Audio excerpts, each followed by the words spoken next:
Arratsaldeon, Jon Abril naiz, Eluia aholkularitzatik nator eta erronka itzela dut. Berrikuntza soziala zer den azaltzea 3 minututan. Hori ezinezkoa denez, saiatuko naiz hortarako egin dugun edo prestatu dugun tresna aurkezten. Eduardo Galeanoren hitz batzuk aukeratu ditut, jende txiki haunitzen artean, leku txiki haunitzetan, gauza txikiak eginez, gauza handiak egin daitezkela eta mundu aldatu. Eta azken batean, berrikuntza sozialarekin hori bilatzen dugu norberagandik hasitako aldaketa sustatzea. Azken batean, nola txertatzen aldugu gure proiektuan, gure erakundean berrikuntza soziala.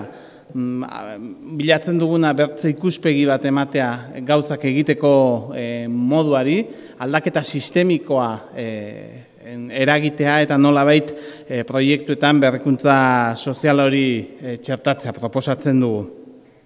Gure gizarteak hainbat erronka ditu, arlo aski diferentetan, oraintxe Petrak erakutsi digu hoietako bat, baina edozein eremutan, euskaragandik hasita, energiaren inguruan, ekonomiaren inguruan, gizartean, kulturan hainbat eta hainbat esparrutan erronkak baditugu, gizarte bezala eta hoiei erantzun berriak eman nahi dizkiogu. Eta pentsatu behar dugu lan hori ezin dugula guk bakarrik egin eta komunitatean egin behar dugula inguruko eragileekin elkarlanean. Nolabait, zerbait desberdina sortzea proposatzen dugu, gauzak bertze molde batez egitea, lehenago zegoenari bertze irtenbide bat ematea, beti ere gizartearen eraldaketa edo aldaketa sistemiko hori ipar dugula, eta erran bezala komunitatea. Ezin dugu bakarrik egin, ezin dugu bakarrik eragin. Ebaluaziorako tresna bat sortu dugu, eskualde honetan bertan garatu dugu azkeneko 2 urtetan proiektu bat eskualdeko hainbat eta hainbat eragilerekin, eta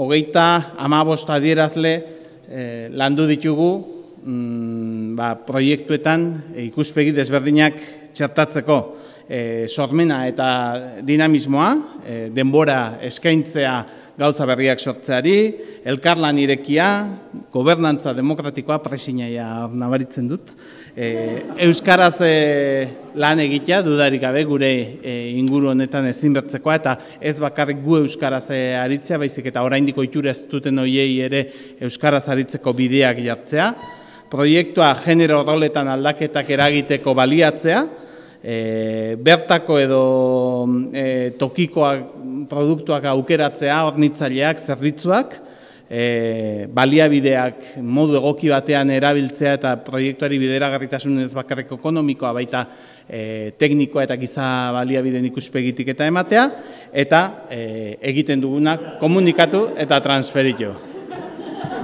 Hala.